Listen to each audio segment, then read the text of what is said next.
नमस्कार दोस्तों, मेरा नाम है विशाल। मैं रिसर्च एनालिस्ट हूँ स्टॉकबॉक्स टेक्नोलॉजीज में और आप सबके लिए लेके आया हूँ स्टॉकबॉक्स का बिजनेस स्टैंडर्ड एनालिसिस वीडियो। यहाँ पे business standard plus financial express दोनों बिजनेस न्यूज़पेपर्स के हम आर्टिकल्स को एनालाइज करेंगे, इसके कॉज को और इफेक्ट को, हर एक इंपॉर्टेंट इकोनॉमिक, फाइनेंशियल या जियोपॉलिटिकल इवेंट्स की हम बात करेंगे। तो we will not discuss politics but will discuss जो भी फाइनेंशियल इवेंट्स दुनिया में हो रहे हैं जो हमारे लिए इंपॉर्टेंट है, क्योंकि न्यूज़पेपर में सब कुछ फैक्ट नहीं होता लिखा हुआ, एब्सोल्यूट ट्रुथ नहीं होता। So will try to decode and try to analyze की what is happening in the world and हमें कैसे इम्पैक्ट करेगा ये।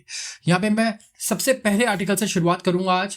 ये है investment worth $30 billion is likely in semiconductor space in 4 years। अगले 4 सालों में सेमीकंडक्टर स्पेस में करीब $30 billion। $30 billion कितना होता है? करीब 2.5 लाख करोड़ से भी ज्यादा। यस, एंड इतनी इन्वेस्टमेंट आ सकती है इस स्पेस में। तो ओवरऑल आप देखिए 4 साल का यहाँ पे इन्होंने फॉरकास्ट किया है।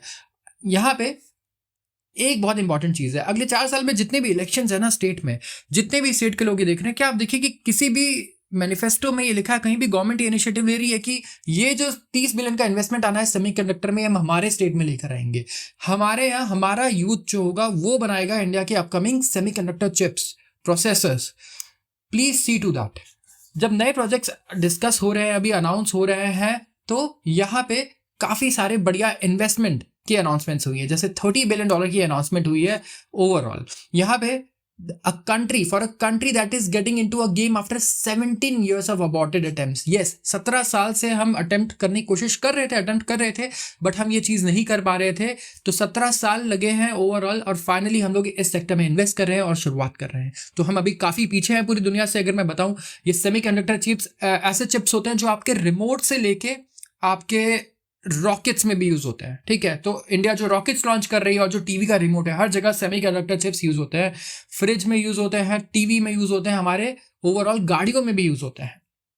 इस पे हम हेविली डिपेंडेंट है और हमारे पास इसकी कोई टेक्नोलॉजी नहीं है, हम पूरी तरीके से बाहर से ही इंपोर्ट करते हैं ये। तो it will constitute 5 to 6% of over 500 billion fresh investments in the semiconductor space both in new plants and expansion. तो करीब ये 5 to 6% of over 500 billion fresh investment जो सेमीकंडक्टर स्पेस में किया जा रहा है, नए प्लान्स में और एक्सपेंशन में भी। थर्सडे को महाराष्ट्र गवर्नमेंट ने क्लियर किया है proposal Israeli fab giant Tower semiconductor के लिए। यस, देखिए महाराष्ट्र ने यहाँ पे पहले बाजी मार दी ओवरऑल। और ये कोलैबोरेशन होगा अडानी ग्रुप के साथ, जहां पे पनवेल में इन्वेस्टमेंट होगा 84,000 करोड़ का, ऑलमोस्ट $10 billion 2 phases में। आप सोच रहे हैं कहीं अगर किसी एक जगह पे इतनी इन्वेस्टमेंट आए तो उस जगह में क्या डिफरेंसेस आ सकते हैं ओवरऑल। तो यहाँ पे अभी मैंने लास्ट आर्टिकल में ही कवर किया है कि जर्मन फैब जायंट इन्फिनियन, अगर आप सबको याद हो, अगर आप पूरा न्यूज़पेपर का वीडियो देखते हैं, इन्फिनियन भी सोच रही है इंडिया में इन्वेस्टमेंट करने का और सेमीकंडक्टर प्लांट सेटअप करने का। तो इससे बहुत ही बढ़िया हाई स्किल जॉब्स क्रिएट होंगी इंडिया में, बहुत बढ़िया ओवरऑल डेवलपमेंट देख सकते हैं हम लोग इंफ्रास्ट्रक्चर में। एंड इंडिया में और दूसरी इलेक्ट्रॉनिक्स मैन्युफैक्चरर भी आकर अपना प्लान सेटअप करेंगी, क्योंकि देखिए आप अगर एक कार बनाते हैं तो आप ऐसी जगह पे प्लान सेटअप करना चाहेंगे ना जहां आपको कार के लिए स्टील भी मिल जाए, कार के लिए सारा इलेक्ट्रॉनिक्स भी मिल जाए, टायर्स की कंपनी मिल जाए। आप ऐसी जगह क्या आप कार का प्लांट सेटअप करना चाहेंगे जहां पे सेमीकंडक्टर चिप कहीं और से आ रहा है, टायर्स कहीं और से आ रहे हैं, इंजन दूसरे देश से इंपोर्ट कर रहे हो आप? नहीं, राइट, बहुत एक्सपेंसिव पड़ेगा। तो इंडिया में ओवरऑल अगर पूरा सप्लाई चेन हम लोग सेटअप करते हैं ना इस तरीके से, सारे कंपोनेंट्स इंडिया में जब बनाना हम लोग शुरू करते हैं, तो फाइनल प्रोडक्ट्स बनाने वाली कंपनीज इंडिया में जरूर आएंगी overall. So we have to see कि किस तरीके से शेप लेता है और कौन कौन से स्टेट्स हैं इंडिया में जो यहाँ पे बाजी मार पाएंगे और इन कंपनीज को, इन इंडस्ट्रीज को अपने स्टेट्स में अट्रैक्ट कर पाएंगे ओवरऑल। तो यहाँ पे एक बस ये चार्ट को देख लीजिए, चाइना डोमिनेट्स। यस, यहाँ पे भी चाइना डोमिनेट करता है। Global capacity in wafer per month projected. China, Taiwan, South Korea, Japan, Americas. देखिए टॉप 5 यहाँ पे कौन सी कंट्रीज हैं? China, Taiwan, South Korea, Japan and Americas. और इसके बाद आता है Europe and West Asia, South East Asia और इंडिया। अभी मैं बोलूंगा देखिए सिंगल डिजिट में भी नहीं आया है इंडिया ओवरऑल अगर आप देखें तो। सो वी हैव टू सी कि हम कैसे अपना स्पॉट यहाँ पे ऊपर ला पाते हैं टॉप कंट्रीज में, टॉप 5 कंट्रीज में एटलीस्ट। मैं आता हूं दूसरे आर्टिकल पे, companies to roll out 1.2 trillion rupees EV electric vehicles chip projects in Maharashtra. Now again फिर से महाराष्ट्र के बारे में ही है ये।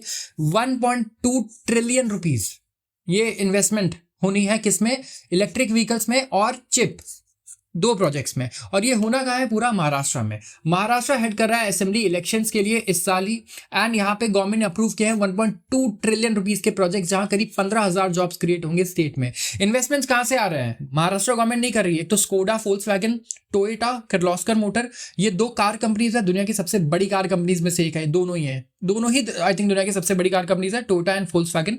एंड देयर ये डेवलप करेंगे यहाँ पे क्या, hybrid and electric vehicles.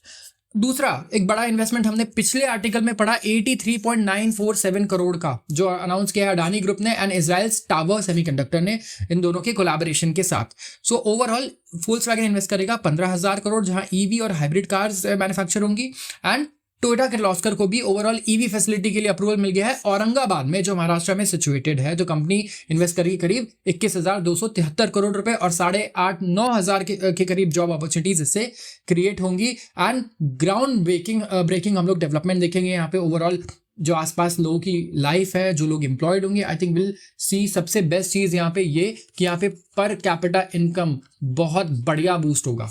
Overall जिस भी एरिया में आएंगे आप, लोकल एरिया का अगर पर कैपिटा इनकम देखते हैं, it is going to help them a lot and we need it. अब इससे मैं ये भी बता रहा हूं आपको दो चीजें, एक और चीज आप कनेक्ट कीजिए, आप खुद भी कनेक्ट करना सीखिए कि मैं बात कर रहा हूं $30 बिलियन कहां पे इन्वेस्ट हो रहे हैं, सेमीकंडक्टर स्पेस में, और इसके अलावा ईवीज और फिर से चिप। तो ज्यादातर इन्वेस्टमेंट्स यहाँ पे जब आ रही है, गवर्नमेंट इसको लेके इतना सीरियस है, तो जब आप भी अपना पोर्टफोलियो क्रिएट करते हो तो इन कंपनीज को आप अवॉइड नहीं कर सकते हो अगले 10 से 20 साल के लिए। Of course this is not a financial advice अभी मैं आपको जो दे रहा हूँ, आपको अपने फाइनेंशियल एडवाइजर, इन्वेस्टमेंट एडवाइजर से कंसल्ट करना चाहिए। बट यस, आप खुद सोचिए कि पैसा कहाँ पे जा रहा है, you have to chase the money के इन्वेस्टमेंट्स कहाँ जा रहे हैं। तो India is now the second largest 5G smartphone market. This is just I just wanted to mention यहाँ पे because it is an achievement. यहाँ पे सेकेंड नंबर पे आ रहा है 13% शेयर के साथ ग्लोबल 5G हैंडसेट्स में। मैं ओवरऑल स्मार्टफोन्स की बात नहीं कर रहा हूँ, 5G स्मार्टफोन्स की बात कर रहा हूँ, ठीक है। इंडिया नंबर 2 पे है, चाइना नंबर 1 पे 32 के साथ, यूएस और इंडिया यहाँ पे टाई कर रहे हैं 13 and 13% share, Japan 4%, UK 3% and others 34% पे आते हैं। तो एक नई काउंटर पॉइंट रिसर्च के द्वारा रिपोर्ट आई है जहां पे इंडिया सेकंड लार्जेस्ट मार्केट है 5G स्मार्टफोन्स के लिए। एंड 5G स्मार्टफोन्स में ऐसा कुछ खास नहीं है, हमें थैंक्स टू टेलीकॉम इंडस्ट्री को थैंक्स बोलना चाहिए, जिन्होंने इतना सस्ता 5G प्लान रखा है इंडिया में, जियो एंड एयरटेल ने, जिसकी वजह से 5G स्मार्टफोन्स इतने बिक रहे हैं। नहीं तो कोई नहीं ले सकता था। अगर आप रियली 5G कॉस्ट कंपेयर करो यूएस, यूरोप और दूसरी कंट्रीज में और इंडिया के प्राइस को अगर आप देखो तो ओवरऑल चाइना का लीड है, हमने देख लिया 32% के साथ, बट इंडिया में ग्रोथ अभी बहुत ही बढ़िया है। यूएस थर्ड प्लेस पे है with 10% market share and globally Apple lead करता है 5G हैंडसेट्स में, 25% मार्केट शेयर एप्पल का है अगर आप 5G हैंडसेट्स देखें तो। Yes, we know that globally Apple lead करता है स्मार्टफोन मार्केट में। एंड 5G की बात करें या 4G की बात करें, दोनों सेगमेंट्स में I think Apple has the upper hand. US jobless rates drop to 4.2%। US में अनएम्प्लॉयमेंट काफी बड़ा कंसर्न बन गया था इस वक्त, और मार्केट भी एक दिन क्रैश हो गया था यूएस का अनएम्प्लॉयमेंट की वजह से। सबको लगा, देखिए अनएम्प्लॉयमेंट की वजह से मार्केट क्यों डर जाता है ना, क्योंकि जब भी रिसेशन आता है ना किसी भी इकोनॉमी में, तो आप देखोगे कि यहाँ पे अनएम्प्लॉयमेंट एक बहुत बड़ा फैक्टर होता है, अनएम्प्लॉयमेंट पहले ही बढ़ने लगता है। तो ये एक इंडिकेटर है, जैसे ट्रेडिंग के लिए लोग बहुत इंडिकेटर्स यूज करते हैं, तो रिसेशन के लिए इंडिकेटर क्या है, अनएम्प्लॉयमेंट। किसी भी इकोनॉमी में अगर आप देख लो तो यूएस में अभी अनएम्प्लॉयमेंट जो है ये इंक्रीज आई है, यूएस अनएम्प्लॉयमेंट इंक्रीज हुई है लेस देन एक्सपेक्टेड इन अगस्त, लेकिन जो ड्रॉप है जॉबलेस रेट में ये आया है टू 4.2%। तो यहाँ पे orderly labour market slow down है, ठीक है, and it did not warrant a big interest rate cut from Federal Reserve this month. Non farm payrolls, और देखिए फार्म पेरोल्स इस डेटा में हमें घुसना नहीं है बहुत ज्यादा, we just have to see कि फोरकास्ट क्या था और अभी क्या आया है। तो इकोनॉमिस्ट ने पोल किया बाय रूटर्स, और यहाँ पे फोरकास्ट जो है पेरोल्स का ये दिखा रहा है increment by 1,60,000 jobs after previously reported of 1,14,000 gain in July. तो यहाँ पे ओवरऑल एस्टिमेट्स अभी भी सही है। एंड ये इंपॉर्टेंट इसलिए, यूएस का जॉब मार्केट हम लोग इसलिए डिस्कस कर रहे हैं ना, ये हमारे लिए कभी इंपॉर्टेंट नहीं रहा था आज तक, लेकिन अभी 1-2 साल से इंपॉर्टेंट इसलिए ज्यादा हो गया है क्योंकि यूएस में finally interest rate cut announce होना है।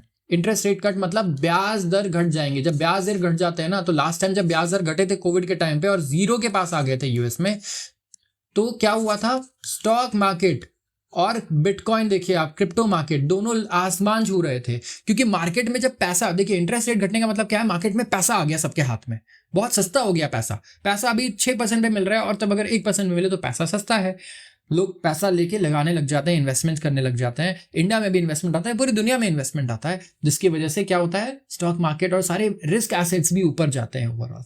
तो इसीलिए हम लोग इतना ज्यादा क्लोजली वॉच कर रहे हैं कि कुछ भी ऐसा नेगेटिव ना आए न्यूज जिसकी वजह से इंटरेस्ट रेट ना घटे।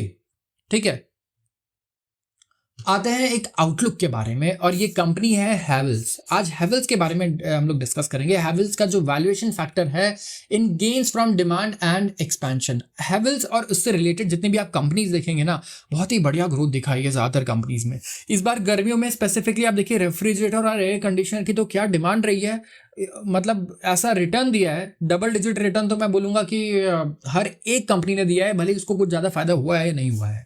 तो कंज्यूमर ड्यूरेबल सेक्टर जो है, इन्होंने बहुत अच्छी डिमांड देखी अगस्त में, जब जुलाई में स्लो डाउन था उसके बाद अगस्त में डबल डिजिट ग्रोथ है लार्ज अप्लायंसेस के लिए और इलेक्ट्रॉनिक सेगमेंट के लिए। कल ही हम डिस्कस कर रहे थे कि दिवाली आने वाला है, तो दिवाली में इलेक्ट्रॉनिक आइटम्स की सेल्स बढ़िया रहती है, चाहे मिक्सी देखो, ग्राइंडर देखो आप, या जितने भी ओवरऑल प्रोडक्ट्स हैं ऐसे।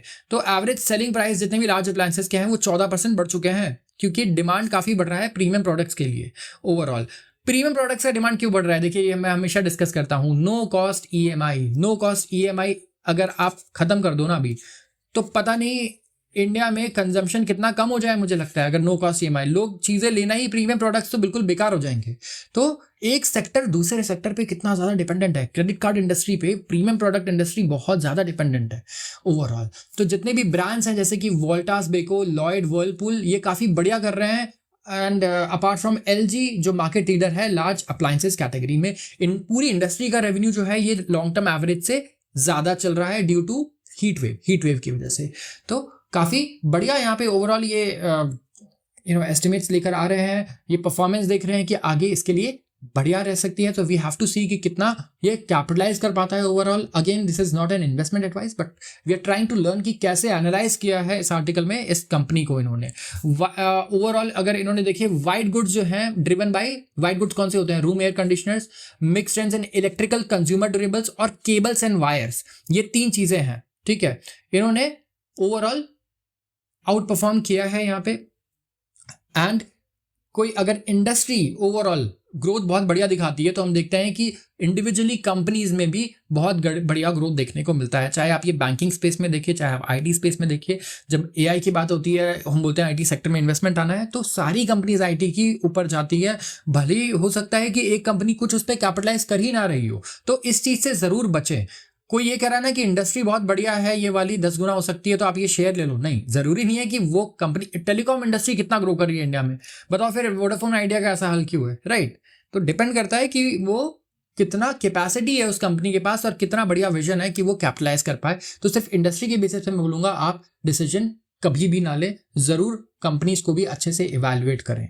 ठीक है, जैसे हैवेल्स के लिए केबल्स एंड वायर्स बहुत स्ट्रॉन्ग सेगमेंट है, तो इस गर्मी हीट वेव जब आया तो सारे जब ये कंपनी चलने बहुत बढ़िया परफॉर्म करने लगी, वोल्टास, इसके अलावा जितनी भी एयर कंडीशनर कंपनी थी, हैवेल्स में भी बढ़िया परफॉर्मेंस देखने को मिला हमें। लेकिन हैवेल्स जो है केबल्स एंड वायर्स बनाता है, ठीक है, तो इनका मेजॉरिटी ऑफ रेवेन्यू वो यहीं से आता है, 34% ऑफ टोटल रेवेन्यू। तो हमें ये देखना होगा स्पेसिफिकली कि कंपनी का प्रोडक्ट क्या है, प्रोडक्ट स्टडी करना बहुत जरूरी है, इवन इन्वेस्टमेंट से भी पहले, कि कहाँ से सबसे ज्यादा पैसा आ रहा है, वहां पे कितना इन्वेस्टमेंट है, उस प्रोडक्ट की अगले 10 साल में कितनी डिमांड हो सकती है और कितना कॉम्पिटिशन है वहां पे। मैं कह रहा हूँ एक प्रोडक्ट की डिमांड बहुत जब अच्छी हो जाए ना, तो पूरी दुनिया वही बेचने लगती है, और वहां पे जब पूरी दुनिया वही चीज सेल करने लग जाती है तो मार्जिन बड़ा कम हो जाता है, फिर सब 5-5% के प्रॉफिट पे बेच रहे होते हैं, क्योंकि कॉम्पिटिशन ज्यादा है। कॉम्पिटिशन ज्यादा है तो प्राइस कम रखना होगा। तो हमेशा ध्यान रखें, कोई सेक्टर लुक्रेटिव है इसका मतलब ये नहीं कि आप वहां पैसा कमाओगे, वहां पे कंपटीशन भी बहुत ज्यादा होगा पैसा कमाने के लिए। इसीलिए बहुत ध्यान रखना होता है इन चीजों का इन्वेस्टमेंट करने से पहले, और बहुत ईजी लगता है बट वो इतना ईजी होता नहीं है। फेस्टिवल सीजन में not add zinc to the portfolios, यहां पे बात हो रही है ऑटोमोबाइल, अपरेल और इलेक्ट्रॉनिक्स। ऑटोमोबाइल हमारी गाड़ी, 2 व्हीलर 4 व्हीलर, अपरेल मतलब कपड़े, इलेक्ट्रॉनिक्स मतलब जो हम इलेक्ट्रॉनिक सामान खरीदते हैं, हमारे फोन से लेकर एसी से लेकर फ्रिज, रेफ्रिजरेटर जो भी है घर में। एंड ये सेक्टर जो है जो सेल्स बूस्ट देखते हैं, हर बार इनकी सेल्स बढ़िया होती है फेस्टिवल सीजन पे। इस बार इन्वेस्टर्स एक्सपेक्ट कर रहे हैं गेन, लेकिन एनालिस्ट का कुछ और सोचना है। एनालिस्ट जितने भी है मार्केट में ओवरऑल उन्होंने उनका ये कहना है कि मार्केट ऑलरेडी बढ़ चुका है और ये सारी चीजें मान चुका है कि स्टॉक्स जो हैं ये पैसा कमाने वाली हैं, तो आप बहुत अच्छा एक्सपेक्ट मत करिए स्टॉक रिटर्न्स। यस, अब जानते ही एनालिस्ट ऐसा क्यों कह रहे हैं। इंडियन हाउस होल्ड जो हैं ये बहुत बढ़िया स्पेंडिंग करते हैं फेस्टिवल्स के टाइम पे, दशहरा और दिवाली में। ये गाड़ियां खरीदते हैं, कंज्यूमर ड्यूरेबल्स खरीदते हैं, कंज्यूमर स्टेपल्स खरीदते हैं, फेस्टिवल सीजन में हर टाइप के प्रोडक्ट्स खरीदते हैं। एडिशनली वेडिंग सीजन भी आ जाता है सर्दियों में भी, तो ज्वेलरी और क्लोथिंग तो और बढ़िया बढ़ता है, और केटरिंग बिजनेस भी बढ़िया चलता है, होटल्स भी बढ़िया चलते हैं। तो इस बार बहुत ही लिमिटेड अपसाइड आप एक्सपेक्ट कीजिए, करीब 5 से 10% इन स्टॉक्स में। अगर आप एक्सपेक्ट कर भी रहे हैं कोई पॉजिटिव, तो ये कहना है हेड ऑफ रिटेल रिसर्च के रिसर्च का दीपक जसानी जी का, HDFC सिक्योरिटीज के। अब उन्होंने कुछ रीजंस दिए हैं, अगर कोई कुछ बोल रहा है तो उसके कुछ लॉजिक है, तो आइए इस लॉजिक को इवैल्यूएट करते हैं कि इनका क्या लॉजिक है। इस बार एनालिस्ट एक्सपेक्ट नहीं कर रहे हैं कि ऑटो स्टॉक्स ज्यादा गेन करेंगे। जो मेरे रेगुलर व्यूअर्स हैं उनको पता है ऑलरेडी कि ऑटो इंडस्ट्री में क्या प्रॉब्लम चल रही है। इन्वेंट्री बहुत ज्यादा है, स्टॉक बहुत बढ़ गया है, पैसेंजर व्हीकल्स का डिमांड कम है इसीलिए। एंड डेटा शो कर रहा है कि पैसेंजर व्हीकल का सेल करीब 2 से 3% घटा है ईयर ऑन ईयर बेसिस पे अगस्त में। तो सेल्स कम हो रही है, और दिक्कत यह है कि सेल्स तो कम हुई, डिमांड कम हुई, सप्लाई उल्टा और बढ़ा रखा है। तो ये डबल वैमी है, डबल सेटबैक है ऑटो इंडस्ट्री के लिए। निफ्टी ऑटो इंडेक्स का जो पी रेशियो है ये करीब चल रहा है 24, इसका 5 ईयर एवरेज है 22.4, तो इससे थोड़ा ज्यादा चल रहा है, लेकिन 10 ईयर का जो एवरेज है 26 उससे कम चल रहा है। वी कैन नॉट से कि मार्केट बबल में है, ऑटो इंडस्ट्री बबल में है, ठीक है, एट ऑल। बबल टेरिटरी तो कुछ है ही नहीं है ना, इसे मैं बहुत ओवर वैल्यूड बोल सकता हूं मुझे लगता है। लेकिन यस, शॉर्ट टर्म की बात करूं मैं तो ये प्रॉब्लम है कि इन्वेंट्री की प्रॉब्लम है। बट आप लीडर्स की बात सुनिए, मारुति के चेयरमैन ने कहा है कि जो प्रॉब्लम है ये इसीलिए है क्योंकि हमें लगता है कि दिवाली पे इन्हें लग रहा है बहुत बढ़िया सेल आ सकती है और दशहरा पे इस बार, एंड दैट इज वाई वो इन्वेंट्री ज्यादा बढ़ा के रख रहे हैं। तो इस महीने तो वैसे भी श्राद्ध का प्रॉब्लम था, तो श्राद्ध में तो सेल ज्यादा हुई नहीं, तो जो इन्वेंट्री ज्यादा है वो इसलिए है क्योंकि वो बहुत बड़ा डिमांड अपटिक एक्सपेक्ट कर रहे हैं। कब? दिवाली एंड दशहरा में। तो यस, श्राद्ध में लोग नॉर्थ इंडिया में स्पेसिफिकली कम खरीदते हैं नई चीजें, हम सब इस चीज से रिलेट कर सकते हैं। सो वी हैव टू सी कि जो एनालिस्ट का ये पॉइंट ऑफ व्यू है क्या ये बिल्कुल एक्यूरेट है या ऑन स्पॉट है, सही रहेगा, we don't know, we have to see. Analyst believe कर रहे हैं कि जो पीवी सेगमेंट है ये परफॉर्म कर सकता है, पैसेंजर व्हीकल सेल्स बढ़िया अगर इन्वेंट्री क्लियर हो जाए तो। दूसरा सेगमेंट क्या है? ज्वेलरी, क्लोथिंग और इलेक्ट्रॉनिक अप्लायंसेस। ये बहुत ही बढ़िया वैल्यूएशंस पे ट्रेड कर रहे हैं, रिच वैल्यूएशंस पे। मतलब कल्याण ज्वेलर्स का पी 100 है, मतलब ये कंपनी 1 रुपया कमाती है और कंपनी को आप खरीदोगे तो 100 रुपए में मिल रही है कंपनी 1 रुपया कमाने वाली। पी रेशियो ये होता है बेसिकली। इसका 2 ईयर का एवरेज कितना है? 51.6 का। टाटा ग्रुप का जो मैं बोलूंगा टाइटन बहुत फेमस है, इसका पी रेशियो है 91.6, इसका 2 ईयर एवरेज कितना है? 84x। सेनको गोल्ड 39 के पी पे चल रहा है, जिसका एवरेज कितना है? 27। तो एवरेज से ये ऊपर चल रहा है overall. And independent market research analyst हैं कि उनका कहना है कि ज्वेलरी, इलेक्ट्रॉनिक और एपरल जो है ये बहुत ही बढ़े हुए हैं स्टॉक्स ऑलरेडी। तो यहाँ पे जो नैरेटिव रैली है डिमांड पिक्स की वो एक्सपीरियंस कर सकते हैं। हर बार ये होता है, लोग बाय कर लेते हैं शेयर्स की, डिमांड बढ़ेगा तो शेयर बाय कर लो, दैट्स इट। लेकिन कुछ खास ओवरऑल इससे आप इंपैक्ट नहीं देख सकते हो। सारा जो डिमांड आने वाला है, जो सेल्स है, वो ऑलरेडी फैक्टर्ड इन है, स्टॉक प्राइस ऑलरेडी बहुत बढ़ चुका है। एफएमसीजी में वैल्यू आपको ऑफर कर सकता है। एफएमसीजी स्टॉक्स जैसे कौन से होते हैं? For example fast moving consumer goods, जैसे कि हमारे डाबर, हिंदुस्तान यूनिलीवर, जितने भी एफएमसीजी स्टॉक्स हैं ये। तो रूरल कंजम्पशन बढ़िया होगा, देहाती इलाकों में, गांव के इलाकों में बहुत बढ़िया कंजम्पशन एक्सपेक्टेड है, मॉनसून्स बढ़िया है। बजटरी एलोकेशन भी रूरल डेवलपमेंट के लिए गवर्नमेंट पूरा इस बार जोर शोर से लगी हुई है, बहुत बढ़िया बजट भी दिया है। तो यहाँ पे एफएमसीजी का डिमांड बहुत बढ़िया होगा। ये चीज मैं पढ़ रहा हूँ 15वीं बार, ठीक है, पिछले 2 महीनों में। एंड हर 2 दिन पे ही आर्टिकल्स में आ ही जाता है, बट मैं कवर इसलिए करता हूँ क्योंकि काफी सारे नए व्यूअर्स भी होते हैं। लेकिन पुराने व्यूअर्स को एक चीज और पता होना चाहिए, एनालिस्ट का ये कहना है कि रूरल कंजम्पशन बहुत बढ़िया है, मॉनसून बहुत बढ़िया है, ये चीज तो हमें पता है, सबको पता है, इसीलिए शेयर्स बढ़ भी गए हैं। लेकिन ये चीज भी जरूर मेंशन होनी चाहिए जो अभी हमने कवर किया कि एफएमसीजी के लिए एक बहुत बड़ी प्रॉब्लम भी आ गई है, इनके इनपुट कॉस्ट भी बढ़ रहे हैं बड़ी तेजी से। और यहाँ पे हमने इनपुट कॉस्ट को लेकर 2 दिन पहले एक आर्टिकल कवर किया था। आप मुझे बताइए कमेंट सेक्शन में अगर आपको याद है, क्योंकि अब सारी नॉलेज बर्बाद है अगर आप चीजें पढ़ते हैं और आपको याद नहीं है तो आप टाइम वेस्ट कर रहे हो, राइट। तो याद रखना भी बहुत इंपॉर्टेंट है। एफएमसीजी में इनपुट कॉस्ट भी इनके बहुत बढ़ रहे हैं, तो सेल्स तो बढ़ेगा, लेकिन अगर कॉस्ट बढ़ता है तो प्रॉफिट ओवरऑल उस तरीके से नहीं बढ़ेगा, एंड यहाँ पे इन्वेस्टर्स ज्यादा खुश नहीं होंगे इससे। तो ये बहुत जरूरी है कि इनपुट कॉस्ट भी कंट्रोल में रहे। इनपुट कॉस्ट क्यों बढ़ रहा है इनका? स्पेसिफिकली फूड इन्फ्लेशन की वजह से, और फूड इन्फ्लेशन भी मैं एक महीने में 10-15 बार कवर कर चुका हूं। तो फूड इन्फ्लेशन अगर ऐसे ही बढ़ता रहेगा, फूड आइटम्स की चीज़ें बढ़ती रहेंगी, तो एफएमसीजी के ऊपर काफ़ी प्रेशर रहेगा कि वो अपने प्रोडक्ट्स के दाम को बढ़ाएं, और वो पूरा का पूरा जो प्राइस राइज है वो लोगों के ऊपर नहीं डाल सकते, उनको अपने प्रॉफिट में भी सैक्रिफाइस करना पड़ता है। तो यहाँ पे नेस्ले के लिए बाय रेटिंग दी है, आईटीसी के लिए होल्ड, हिंदुस्तान यूनिलीवर के लिए सेल रेटिंग्स दी है एनालिस्ट ने। तो we don't have to focus on that, हम तो यहाँ एनालिसिस सीखना चाहते हैं। तो कंजम्पशन एक की ड्राइवर रहेगा कि लोग कितना पैसा खर्च कर रहे हैं कंजम्पशन के लिए इंडियन इकोनॉमी में, इसी से ग्रोथ आने वाली है, और कंजम्पशन जो है एक्सपेक्टेड है कि बहुत ही बढ़िया होने वाला है आगे। बट कंपनीज वही बढ़िया पैसा कमाएंगी जो ये इनपुट कॉस्ट एफएमसीजी में मैनेज कर पाएगी, जिनका इनपुट कॉस्ट ऑलरेडी कम है ना, जो बहुत लो कॉस्ट पे सोर्स कर लेता है रॉ मटेरियल, वो ज्यादा यहाँ पे सक्सीड करेगा। तो उन कंपनीज को ढूंढने की आप जरूर कोशिश कीजिएगा। Reliance looking to get a third time lucky in quick commerce. देखिए रिलायंस क्विक कॉमर्स में लकी होने के लिए फिर से थर्ड टाइम ट्राई कर रहा है। Reliance retail largest organise retailer है इंडिया का, एंड उन्होंने अभी गिव अप नहीं किया है क्विक कॉमर्स के एम्बिशन का। क्विक कॉमर्स क्या होता है? जो 10 मिनट डिलीवरी है ना, आपके घर पे 10 मिनट में ग्रोसरी आ जाती है, कुछ भी आप ऑर्डर करें तो। इसमें इनके करीब 19,000 स्टोर्स हैं कंट्री में, और ये पायलट रन कर रहे हैं करीब 30 मिनट डिलीवरी सर्विसेज का जियो मार्ट में। यस, जियो मार्ट तो हर जगह ही ऑलमोस्ट बड़े बड़े सिटीज में तो है ही है, एंड बड़े बड़े शहरों में अभी ये ओवरऑल ऐसा पायलट प्रोजेक्ट रन कर रहे हैं, और अगर इनका मॉडल सही निकला तो ये एक्सपैंड करेंगे इससे और सक्सेसफुली पूरे इंडिया में लॉन्च कर देंगे। पहले ये फेल हो चुके हैं, 2 बार ये अनसक्सेसफुल रहे हैं। इसमें 2021 में रिटेलर ने लॉन्च किया था जियो मार्ट एक्सप्रेस नवी मुंबई में, लेकिन 2 साल में इन्होंने डिसकंटिन्यू कर दिया ओवरऑल। तो डंजो में इन्होंने 25% स्टेक खरीदा, लेकिन वो इन्वेस्टमेंट भी बिल्कुल बेकार हो गई, एकदम स्ट्रगल कर रही है यहाँ पे। तो कस्टमर जो जियो मार्ट पे ग्रोसरी बाय करते हैं और fast moving consumer goods by करते हैं, वो अब देखेंगे कि उनका फुलफिलमेंट बहुत जल्दी हो जाएगा। ठीक है, तो आधे घंटे के अंदर अंदर हो जाएगा। तो वी हैव टू सी कि जोमैटो यहाँ पे जो लिस्टेड कंपनी है, इसके लिए बहुत बड़ा ये कंपटीशन हो सकता है, जहां ब्लिंकिट भी यही चीज करता है, एंड स्विगी भी कुछ दिन में स्टॉक मार्केट में आने वाला है। तो स्विगी इंस्टामार्ट को भी प्रॉब्लम होगी, एंड जेप्टो भी स्टॉक मार्केट में आईपीओ लेके आने वाला है। तो इनके लिए बहुत बड़ा एक कॉम्पिटिशन यहाँ पे खड़ा हो रहा है। टाटा सन्स का प्रॉफिट 74% जंप कर चुका है FY24 में। मेरे कितने सारे व्यूअर्स में से लोग ऐसे हैं जिनके टाटा सन्स के कंपनीज में इन्वेस्टमेंट है, एंड मुझे लगता है टाटा ग्रुप के कंपनीज में इन्वेस्टमेंट ना होना is a very difficult thing. इतनी सारी कंपनीज हैं and they have done so well.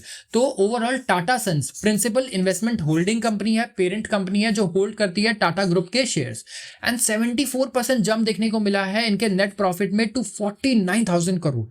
And यहाँ पे इंफॉर्मेशन टेक्नोलॉजी में बड़े इंप्रूवमेंट आई, फाइनेंशियल लेंडिंग में बढ़िया आए, और एयरलाइंस ने बढ़िया यहाँ पे प्रॉफिट दिखाया। तो मुंबई हेडक्वार्टर जो कंपनी है, इन्होंने रेवेन्यू देखा कि बढ़कर के हो चुका है 4.77 लाख करोड़, 15% में रेवेन्यू बढ़ा है, और 74% इनका प्रॉफिट बढ़ा है। So Tata Sons is doing amazing, मैं बोलूंगा एज अ कंग्लोमरेट। कंपनी के परफॉर्मेंस को अगर आप देखें तो डायरेक्टर्स ने रेकमेंड किया है डिविडेंड ऑफ 35,000 करोड़, जो डबल है पिछले साल से, 23 से 17,500 करोड़ था पिछले साल, और अब डबल हो चुका है।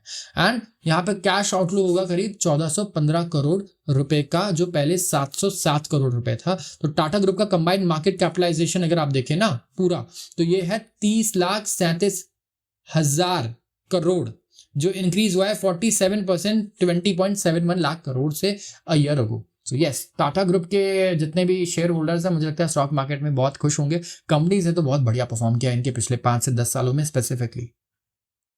एथर energy to file draft papers for 4,500 crore IPO. Ather energy IPO लेकर आ रहा है। जैसे ओला इलेक्ट्रिक कंपनी है जो 2 व्हीलर ऑटोमोबाइल बनाती है इलेक्ट्रिक के, वैसे ही एथर एनर्जी भी है, और ये भी अपना आईपीओ ला रही है करीब 35 से 4,000 करोड़। ये 3500 से 4,000 करोड़ रेस करेंगे आईपीओ के थ्रू। आईपीओ होता क्या है मैं बता दूं। आईपीओ जैसे आपकी कोई कंपनी है, कोई भी कंपनी कुछ भी करती है, आपको लगता है कि आप अगर और पैसा उठाएं, डेट नहीं, लोन नहीं चाहिए आपको, कोई कंपनी का ही कुछ पोर्शन बेच कर अगर आप पैसा लाएं और उस कंपनी में लगाएं, तो बहुत बढ़िया कंपनी ग्रो कर सकती है। उस पैसे को आप लगा के पूरे इंडिया में अपने बिजनेस को फैला सकते हैं। बहुत अच्छा बिजनेस मॉडल है आपका। तो आप कंपनी में स्टॉक मार्केट में आईपीओ लाते हैं। जब पहली बार लिस्ट होती है कंपनी, उसको आईपीओ बोलते हैं। इनिशियल मतलब पहली बार of initial public offering. Public यहाँ पे मतलब पब्लिक आपका शेयर खरीद रही है, एंड यहाँ पे आईपीओ बोला जाता है इस टर्म को। तो एथर एनर्जी भी काफ़ी, मैं बोलूँगा, इंडिया के टॉप इलेक्ट्रिक 2 व्हीलर मैन्युफैक्चरर्स में से एक बनना चाहती है यहाँ पे। एंड इसके लिए इन्हें फंड्स चाहिए for research, for expansion scale करने के लिए, क्योंकि it is not easy and electric vehicle segment जो है बहुत ही ज़्यादा कंपटीशन वाला सेगमेंट है। आपका कंपटीशन अब हीरो, बजाज, टीवीएस, ओला इलेक्ट्रिक, इन सारी कंपनीज से है। So it is not going to be very easy to survive यहाँ पे। लास्ट आर्टिकल मैं डिस्कस करूंगा जो है एक editorial article, OPEC plus kicks the can down a very uphill road. डिस्कस करते हैं अच्छे से। ओपेक प्लस पहले मैं बता दूं क्या है। ओपेक ऑयल से यहाँ पे शुरुआत होती है इसकी, ठीक है। कितने लोगों को पता होगा, मुझे पता है, हम कई बार मैं डिस्कस कर चुका हूँ। ओवरऑल ओपेक जो है ये एक कार्टेल है, ठीक है। ये कार्टेल उन कंट्रीज का है, वो कंट्रीज जो ऑयल एक्सपोर्ट करती हैं। तो ई से हो गया यहाँ पे export, oil and petroleum exporting countries, ठीक है। ये है ओपेक। एंड ओपेक प्लस में आ जाता है, क्योंकि ओपेक में कंट्रीज आती है मिडल ईस्ट की। ओपेक प्लस अगर आप कर दे तो इसमें रशिया भी आ जाता है, ठीक है, जो मिडल ईस्ट कंट्री नहीं है लेकिन ये भी ऑयल एक्सपोर्ट करता है। तो ओपेक प्लस ना एक दूसरे से ये मीटिंग करते रहते हैं, क्योंकि क्या होता है, अगर रशिया, सऊदी अरेबिया, इराक, जितनी भी कंट्रीज हैं, ये अगर एक दूसरे से ज़्यादा ही कम्पीट करने लग जाएंगी ना, तो इनका नुकसान बहुत ज़्यादा होगा। क्योंकि क्या हो सकता है, ये ऑयल का बहुत ज़्यादा सप्लाई क्रिएट कर दे मार्केट में, है ना। तो क्या करते हैं ये लोग, ये सारे सप्लायर्स एक साथ मीटिंग करते हैं एंड ये डिसाइड करते हैं कि ओवरऑल प्रोडक्शन को कट करना चाहिए, नहीं करना चाहिए। जरूरी नहीं है कि इस बात को फॉलो करें, बट ये डिस्कस जरूर करते हैं। तो OPEC plus is like a tea bag. Tea bag only works in hot water. तो ये लेट रॉबर्ट मैब्रो, जो one of the savviest oil market observers रहे हैं, उनका ये कहना है कि ओपेक प्लस जो है ये टी बैग की तरह है, ये गर्म पानी में ही काम करता है। तो इनका ये कहना है कि ये कार्टेल तभी अपना जॉब को सही से करता है जब ये बहुत ही ज़्यादा फाइनेंशियल पेन में हो। यस, फाइनेंशियल पेन में अभी तो चल रहा है, मैं ये कहूँगा। अगर लेटेस्ट एक्शंस देखें तो OPEC plus has yet to realise it's inside a warming kettle. OPEC plus को अभी ये रियलाइज नहीं हुआ है कि वो एक वार्मिंग केटल के अंदर बैठा हुआ है इस वक्त। सऊदी अरेबिया, रशिया और दूसरे ऑयल प्रोड्यूसिंग नेशंस ने अग्री किया है कि वो डिले करेंगे 2 महीने से अपना planned output hike. Yes, output hike मतलब ये आउटपुट को बढ़ाना चाहते हैं, लेकिन अब 2 मंथ से इन्होंने डिले कर दिया है, जो अक्टूबर में स्टार्ट होना था। और डिले तब हुआ है जब पेट्रोलियम बेंचमार्क ब्रेंट ये आ चुका है कितना, 1 साल के सबसे लोएस्ट रेट पे $75 अ बैरल। यस, ऑयल प्राइसेस घटते जा रहे हैं और इसका रीजन क्या है, सिंपल डिमांड सप्लाई वाला ही रीजन है। मैं बताता हूँ। चाइना जो बहुत बड़ा इंपोर्टर है ऑयल का, वहां पे डिमांड ही नहीं आ रही है, ग्रोथ ही नहीं हो रहा है। तो ये एक बहुत बड़ा रीजन है कि ओवरऑल ग्लोबली डिमांड बहुत कम हो गई है ऑयल की, एंड इसकी वजह से सप्लाई के प्रॉब्लम्स हो रहे हैं। इसके अलावा आप यूनाइटेड स्टेट्स को देखा तो यूनाइटेड स्टेट्स भी सप्लाई बढ़ाए जा रहा है अपने क्रूड ऑयल प्रोडक्शन का। तो global overall over supply create हो चुकी है ऑयल में और डिमांड है नहीं। तो अगले 2 साल के अगर आप एस्टिमेट्स देखें ना, क्रूड ऑयल के बड़े ही कम चल रहे हैं, लो चल रहे हैं। तो इनको इससे नुकसान है, क्योंकि भाई आप क्रूड ऑयल बेचते हो और प्राइस ऐसे नीचे रहेगा और फिर आप और ज़्यादा प्रोड्यूस करोगे तो हो सकता है और नीचे आ जाए प्राइस। तो ये इसीलिए एक दूसरे से मीटिंग कर रहे थे और इन्होंने पोस्टपोन कर दिया है कि नहीं भाई, अभी हम सप्लाई तो नहीं बढ़ाने वाले ओवरऑल। तो ग्रुप ने एक अनदर फेटफुल डिसीजन लिया एंड ये चाहता है अगर कि ऑयल प्राइसेस बढ़ें, क्योंकि ये तो चाहता है बढ़े 2025 में, तो इसको बहुत और ज़्यादा डिले करना पड़ेगा और बहुत सारी चीज़ें करनी पड़ेंगी other than delaying almost 2 million barrels a day for extra production that it pencilled by the end of the year. तो यहाँ पे प्रॉब्लम ये है कि आप ओवरऑल सप्लाई को तो कम कर दोगे, लेकिन इससे क्या होगा, भले प्राइस ऊपर जाए लेकिन आपका रेवेन्यू उस तरीके से सस्टेन नहीं होगा, राइट। क्योंकि आप कम ऑयल बेच रहे हो, प्राइस भले थोड़ा ज़्यादा मिल रहा है, लेकिन आपका रेवेन्यू काफ़ी कम रहेगा। एंड रशिया को भी रेवेन्यू चाहिए, यहाँ पे वॉर में है इस टाइम पे, वो ग्लोबली कितनी सारी कंट्रीज से लड़ रहा है देखा जाए तो। यूक्रेन तो सिर्फ एक फ्रंट है, बाकी पूरी दुनिया उस पर पैसा लगा रही है यूक्रेन पे, चाहे यूएस हो, यूरोप हो। तो ओवरऑल पैसा चाहिए वॉर के लिए, दैट्स इट। और पैसा कहाँ से आएगा, ऑयल से। तो रशिया ये भी नहीं कर सकता और सऊदी अरेबिया भी ये नहीं कर सकता कि प्रोडक्शन को बिल्कुल कम कर दे, क्योंकि रेवेन्यू बहुत कम हो जाएगी। जैसे सऊदी अरेबिया चाहता है हायर प्राइसेस आए even at cost of lower production, ठीक है, लेकिन यहाँ पे ये कन्विंस नहीं कर पाएगा अपने एलाइज को, अपने दोस्तों को, कि वो भी आउटपुट को कट करें जब तक कि प्राइस नीचे ना आए। किंगडम ऑलरेडी बहुत स्ट्रगल कर रहा है, टूरिनियन, यूएई, इराक एंड कजाकिस्तान, जो सारे के सारे चीट कर रहे हैं अपने प्रोडक्शन कोटा पे, बोल रहे हैं कि हाँ प्रोड्यूस नहीं करेंगे, लेकिन प्रोड्यूस कर रहे हैं, क्योंकि भाई प्रोडक्ट भले ही आपका सस्ता बिक रहा है, बिक तो रहा है, पैसा तो चाहिए।